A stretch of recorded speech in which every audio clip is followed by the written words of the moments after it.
Subscribe my channel and press bell icon to get all notification. Hello students, we are discussing the chapter Why Do We Fall Ill? And in this chapter we studied about different microorganisms and how these microorganisms causes different types of diseases and in which ways they can be spread. So these all things we discussed in our previous videos. Today we will discuss some more things related with these diseases. तो इसी चीज को आगे बढ़ाते हैं और कुछ और नया सीखते हैं आज इस चैप्टर में इन्हीं इन्फेक्शियस एजेंट्स और इन्हीं इन्फेक्शियस डिजीज के बारे में। सबसे पहले जनरल अगर हम बात करें, you know that these microbes are very small in size as compare to our body. अगर हम बात करते हैं कि माइक्रोब्स और हमारी बॉडी का साइज, तो बहुत ही ज्यादा डिफरेंस है। Microbes are such a small structure that they can not be seen without the microscope. हम नहीं देख सकते इन्हें माइक्रोस्कोप की मदद के बिना। And our body is too big as compare to these microbes. When these microbes enter in our body, they can go to the different places. इनके पास बहुत सारा स्पेस है, बहुत सारी जगह है हमारी बॉडी के अंदर कि वहां पे एडजस्ट हो सके, वहां पे सरवाइव कर सके and they can cause diseases to any part of the body. And this thing that at which part they will affect, कौन सी बॉडी के पार्ट को कैसे माइक्रोब्स और कौन सा माइक्रोब अफेक्ट करेगा, that's depends according to their entry.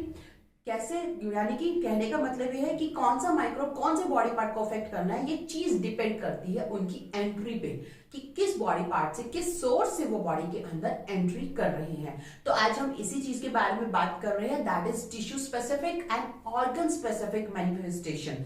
यानी कि कैसे ये ऑर्गेनिजम्स, ये माइक्रोब्स अपने आप को मैनिफेस्ट करते हैं, अपने आप को शो करते हैं, अपना इफेक्ट शो करते हैं when they enter into the body. Okay, so let's discuss. Suppose any microorganism, if it enters in our body through nose by air, nose के थ्रू अगर बॉडी के अंदर एंटर हुआ है, एयर के साथ हमने ब्रीदिंग की, हम ब्रीदिंग कर रहे हैं, हम एयर को अंदर लेके जा रहे हैं। अगर उसी एयर के साथ कोई माइक्रो ऑर्गेनिज्म भी अगर अंदर आ रहा है, नोज के थ्रू हमारी बॉडी के अंदर आ रहा है, then where it will go, then it will go into the lungs. वो कहाँ जाएगा? वो जाएगा हमारी बॉडी के लंग्स के अंदर, क्योंकि रेस्पिरेटरी ट्रैक्ट से एंटर कर रहा है। रेस्पिरेटरी ट्रैक्ट की इंपॉर्टेंट साइट कौन सी है, लोकेशन कौन सी है? हमारे lungs. So they will enter into the lungs and they cause disease there. Example, इस चीज का एग्जाम्पल हम ले सकते हैं, that is tuberculosis. Tuberculosis, this is the disease that caused by a bacteria. This disease caused by the bacteria. It's a bacterial disease. मैं यहाँ पे लिख रही हूँ, it's a bacterial disease. So when we inhale air that is contaminated by this bacteria, मान लीजिए हमने कोई भी एयर ली है, जब हम सांस ले रहे हैं, हम एयर को अंदर लेके जा रहे हैं। अगर उस एयर के अंदर ये बैक्टीरिया प्रेजेंट है, तो ये हमारी नोज से एंटर करेगा और एंटर करने के बाद लंग्स में जाएगा and after entering into the lungs it causes the disease tuberculosis. Tuberculosis disease को कॉज करेगा। So this is the one way that if it entering through the nose, then they will go into the lungs. Second way, second हम कह सकते हैं, the microorganism can be enter into the body through the mouth. Through the mouth. Mouth के through आ सकता है, whether it is through the contaminated food or contaminated water. आपने कुछ गंदा इन्फेक्टेड खाना खाया है या पानी पिया है, तो माउथ के थ्रू हमारी बॉडी से माइक्रो ऑर्गेनिज्म एंटर करेंगे। And when they enter through the mouth, then they will go into our gut. They will go into our gut. Gut, और हम बोल सकते हैं that our alimentary canal. They will go into our alimentary canal. Alimentary canal के अंदर पहुंच गए हैं। After entering in the alimentary canal, they can cause diseases. ये disease cause करेंगे। Example हो सकता है इस तरीके की disease का, that is typhoid. Typhoid is a disease that is caused by the bacteria. It's a bacterial disease. ये bacterial disease कैसे होगी?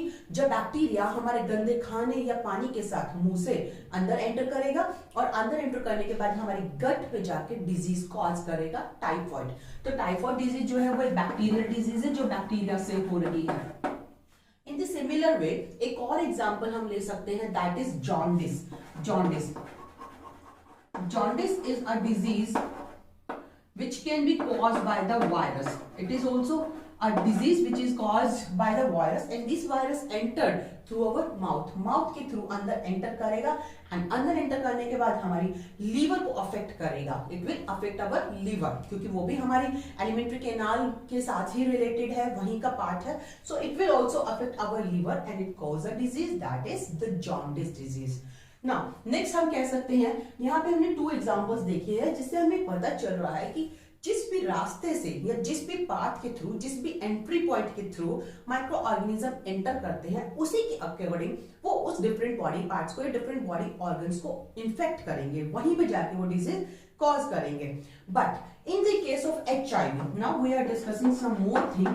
In the case of HIV, the HIV virus, that is AIDS causing virus, human immunodeficiency virus, this virus can enter through the sexual contact.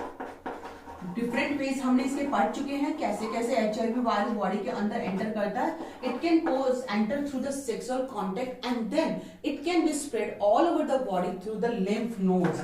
हमारी body के अंदर lymph nodes होती हैं जो कि हमारे इम्यून सिस्टम का पार्ट है. हमारी बॉडी में बहुत जगह पे होती है, लाइक थ्रोट में है, टॉन्सिल्स जो है, इस तरह के बहुत अलग अलग लोकेशन पे लिम्फ नोड्स प्रेजेंट है. तो उन्हीं लिम्फ नोड्स पे ऑल ओवर जो बॉडी है वहां पे लिम्फ नोड्स पे जाके स्प्रेड हो जाते हैं. तो सोर्स तो हो गया एक ही, that is the sexual contact, but they can be spread it all over the body. So this is one way. इसी तरीके से हम एक और एग्जांपल ले सकते हैं जो कि है मलेरिया का. मलेरिया, द मलेरिया, ये जो डिजीज है it is caused by a plasmodium. Plasmodium malaria cause करता है और ये जो प्लाज्मोडियम है it is entered inside our body through the female anopheles mosquito.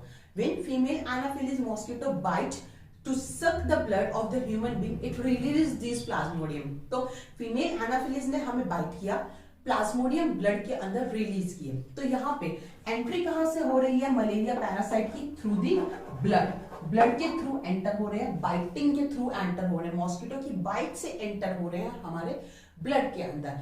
But after entering into the blood, और जैसे हमारी बॉडी में ये एंटर हो गए, they will go to the liver. ये लीवर में जाते हैं and through there they can enter into the RBCs. They enter into the RBCs, that is red blood cells. RBCs, और ये RBCs को डैमेज करते हैं, उन्हें किल कर देते हैं. So this is about the malaria. It is entering through the mosquito bite, then they go to the liver through the blood stream. Blood के थ्रू ही फ्लो करके लीवर तक जाएंगे and after that they will affect the RBCs or the red blood cells. In the similar way, we can take one more example, that is Japanese encephalitis and syphilitis. This is a disease. It is also called as brain fever. इस disease को हम बोलते हैं brain fever. That is related with the brain. So this disease is also caused by the mosquito bite. Mosquito bite से होती है and then these microbes which cause this Japanese encephalitis, these microbes reaches to the brain. ये brain तक पहुंच जाएंगे. So here we have seen that कैसे किस तरीके से माइक्रो ऑर्गेनिज्म बॉडी के अंदर एंटर करते हैं और कैसे वो बॉडी के अंदर स्प्रेड हो जाते हैं. क्योंकि बॉडी बहुत बड़ी है, बहुत स्पेस है इनके पास अलग अलग लोकेशन पे जाने का, अलग अलग टिश्यूज तक पहुंचने का, अलग ऑर्गन्स तक पहुंच के उसे अफेक्ट करने का. So that thing we hear we discuss that if that we know the entry of the microorganism, then we can take an idea that which body part they can affect. अगर हमें पता है कि अगर microorganism contaminated food से, गंदे खाने से अगर एंटर हुआ है तो वो डेफिनेटली हमारी एलिमेंट्री कैनाल को या हमारे डाइजेस्टिव सिस्टम को ही अफेक्ट करेगा. जैसा हमने यहाँ पे एग्जांपल में देखा, अगर माइक्रोऑर्गेनिज्म एयर के थ्रू एंटर कर रहा है तो वो हमारे लंग्स को, हमारे रेस्पिरेटरी सिस्टम को अफेक्ट करेगा. तो यहाँ पे हमने देखा कि कैसे माइक्रोऑर्गेनिज्म बॉडी में एंटर करते हैं, how they affect the different body organs और the tissues. Now these microorganisms, when they enter into the body, they create or they produce some special type of symptoms. हर तरीके की, यानी कि किस तरीके से माइक्रो ऑर्गेनिज्म की एंट्री हो रही है बॉडी के अंदर, उसी के अकॉर्डिंग सिम्टम्स भी होते हैं. लाइक इन दिस केस जब हमने देखा कि माइक्रो ऑर्गेनिज्म नोज के थ्रू बाय एयर एंटर कर रहे हैं, लंग्स में एंटर कर रहे हैं, in this case the symptoms could be, यहाँ पे सिम्टम्स क्या होंगे, इस केस में सिम्टम्स होंगे वो है कफिंग एंड ब्रीथलेसनेस. या तो खांसी आएगी, कफ हो सकता है सिम्टम, या फिर ब्रेथलेसनेस हो सकता है. सांस लेने में प्रॉब्लम हो सकती है, दिक्कत हो सकती है। तो सिम्टम्स भी उसी चीज के अकॉर्डिंग होंगे जिस बॉडी पार्ट को माइक्रो ऑर्गेनिज्म अफेक्ट कर रहे हैं। यहाँ पे हम देख रहे हैं माइक्रो ऑर्गेनिज्म एयर के थ्रू आए, एयर के थ्रू आने के बाद they enter into our lungs, lungs में पहुंच गए हैं एंड लंग्स में पहुंच के they will produce the symptom. और सिम्टम क्या होंगे? कफिंग हो सकती है या फिर ब्रेथलेसनेस हो सकती है, यानी कि सांस लेने में दिक्कत हो सकती है, प्रॉब्लम हो सकती है। सिमिलरली अगर हम देखें, जैसे एक और एग्जांपल हमने यहाँ पे ब्रेन से रिलेटेड देखा है। If the micro organisms enter and they reaches to the brain, brain तक पहुंच गए हैं, when they reach through the brain that also they produce some different kind of symptoms. यहाँ पे इस केस में सिम्टम जो होंगे इस डिजीज के सिम्टम्स से डिफरेंट होंगे। यहाँ पे अफेक्टेड रीजन क्या था? The affected region is the lungs, तो जो सिम्टम्स आए वो भी लंग्स से रिलेटेड आए। यहाँ पे अफेक्टेड रीजन है brain. In this case, the affected region is brain. So the symptom will be also related with the brain. तो यहाँ पे जो symptom होंगे वो brain से related होंगे। इस तरीके की disease में जो symptom है वो symptom क्या होंगे? Symptoms हो सकता है headache, headache हो सकता है symptom, headache. Second, the symptoms could be the feast. Feast means जो हम कहते हैं ना fits, sorry, it's fits. Fits यानी कि जो दौरे पड़ते हैं जिसमें बॉडी पे कंट्रोल नहीं रह पाता पूरी तरीके से ब्रेन का, that is fits is could be the another reason. And the unconsciousness that could be the another symptom.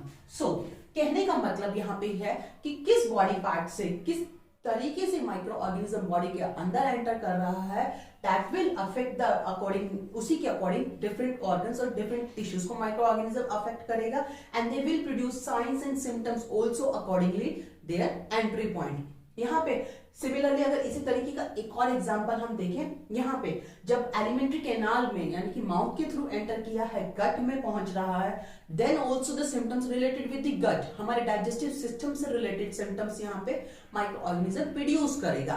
इस केस में सिम्टम क्या हो सकते हैं? इस केस में सिम्टम्स वॉमिटिंग हो सकता है, डायरिया हो सकता है, यानी कि लूज मोशंस हो सकते हैं। तो इस तरीके के सिम्टम्स जो डाइजेस्टिव सिस्टम से रिलेटेड है ये वही माइक्रो ऑर्गेनिज्म प्रोड्यूस करेंगे जो माउथ के थ्रू एंटर हुए हैं और हमारे डाइजेस्टिव सिस्टम पर जिन्होंने इंफेक्शन क्रिएट किया है, जिनका टारगेट क्या थे? हमारा digestive system. So overall conclusion of all these things is that microorganisms enter through the different size and they will affect the different organs or the different tissues and accordingly they will produce the symptoms of the disease. So that's all. Let's see, in case of the sign and symptoms which are produced by the different microorganisms, there are some general symptoms also. यानी कि अब हम बात करेंगे कुछ ऐसे common चीजों की, कॉमन सिम्टम्स की, जो कि हर तरीके के इन्फेक्शंस में देखने को मिल सकते हैं जब भी माइक्रो ऑर्गेनिज्म बॉडी के अंदर एंटर करता है। Before this you have to understand about the immune system. Immune system क्या चीज है, पहले एक बार हम इसका आइडिया लेते हैं, फिर हम इस चीज को डिटेल में देखेंगे। इम्यून सिस्टम, जैसे हमारी बॉडी के अंदर बहुत सारे सिस्टम्स हैं, आपने पढ़ा है digestive system, respiratory system, circulatory system, nervous system, muscular system, skeletal system, ये सब हमारी बॉडी के डिफरेंट सिस्टम्स हैं। इसी में एक है immune system. And immune system का काम होता है हमारी बॉडी में कोई भी माइक्रो ऑर्गेनिज्म, कोई भी पैथोजन जब एंटर हो रहा है, उस पैथोजन को किल करके हमें सेफ्टी देना, हमें उस डिजीज से, उस पैथोजन से होने वाली डिजीज से बचाना, प्रोटेक्ट करना। That is the function of our immune system. So whenever our any pathogen, जब भी कोई पैथोजन हमारी बॉडी में एंटर करता है तो इस इम्यून सिस्टम की जो सेल्स होती हैं, the immune system recruits the specific cells to kill the pathogen. Immune system की जो सेल्स हैं, ये सेल्स क्या करेंगी? उस पैथोजन तक जाएंगी, जो भी पैथोजन हमारी बॉडी में एंटर किया है उस पैथोजन तक पहुंचेंगी and they will kill this pathogen, they will try to kill this pathogen. इस पैथोजन को किल करने की कोशिश करेंगी ताकि ये जो पैथोजन बॉडी में आया है ये डिजीज कॉज ना कर सके। तो इस तरीके से हमारी बॉडी कोशिश करती है अपने आप हमें प्रोटेक्शन देने की। But in some cases pathogen बहुत ज्यादा स्ट्रॉन्ग है या हमारा इम्यून सिस्टम वीक है, तब हम डिजीज हो जाते हैं, इस पैथोजन का इफेक्ट होगा और हम बीमार पड़ जाते हैं। सो हम अब बात कर रहे हैं इम्यून सिस्टम के इसी इस कॉमन सिम्टम्स की या कॉमन प्रोसेस की जो इम्यून सिस्टम करता है. When any pathogens enter into the body, the cells of the immune system, this immune system recruits many cells to that reaches to the affected area. Affected area पे वहां से cell पहुंचते हैं and they will try to kill the pathogen. मान लीजिए हमें कुछ mosquito ने बाइट किया और कुछ पैथोजन को बॉडी के अंदर छोड़ दिया, तो इम्यून सिस्टम की सेल्स जो है वो ब्लड के साथ फ्लो करेंगी और उस साइड पे पहुंच जाएंगी जहां पे हमें पैथोजन, जहां पे मॉस्किटो ने उन पैथोजन को रिलीज किया है, और वहां जाके ये कुछ एक कॉमन प्रोसेसेस शो करती हैं. And these processes, this process by which the immune system trying to kill the pathogen, this is known as inflammation. इसे हम बोलते हैं inflammation. Inflammation is the is the process by which the immune system trying to kill the pathogen, and this inflammation can be shown by the some specific symptoms, और कुछ signs produce होते हैं जिससे हमें पता चलता है. Sign क्या है inflammation के? The fever is the sign, the swelling and the pain also. So these are the some signs which are shown during the inflammation. General language में हम क्या कह सकते हैं कि कोई पैथोजन बॉडी में एंटर किया, इम्यून सिस्टम हमें उस पैथोजन से बचाने की कोशिश करेगा, वहां पे सेल्स को भेजेगा ताकि पैथोजन को किल किया जा सके. जब वो सेल्स पैथोजन को किल करती हैं तो उस टाइम पे ये सिम्टम्स, ये जो सिम्टम्स हमने यहाँ पे लिखे हैं, ये जो साइंस हमने यहाँ पे लिखे हैं, ये प्रोड्यूस होते हैं. हमें उस जगह पे स्वेलिंग फील होगी, रेडनेस फील होती है, साथ में हीट भी फील होती है, थोड़ा गर्म भी लगता है वो एरिया, स्वेलिंग फील होगी और कुछ पेन भी फील होगा. These symptoms shows that our immune system is working. इससे पता चलता है कि हमारा immune system काम कर रहा है और वो उस पैथोजन को जो हमारी बॉडी में एंटर हुआ है उसे किल कर रहा है, उसे किल करके हमें बचाने की कोशिश कर रहा है.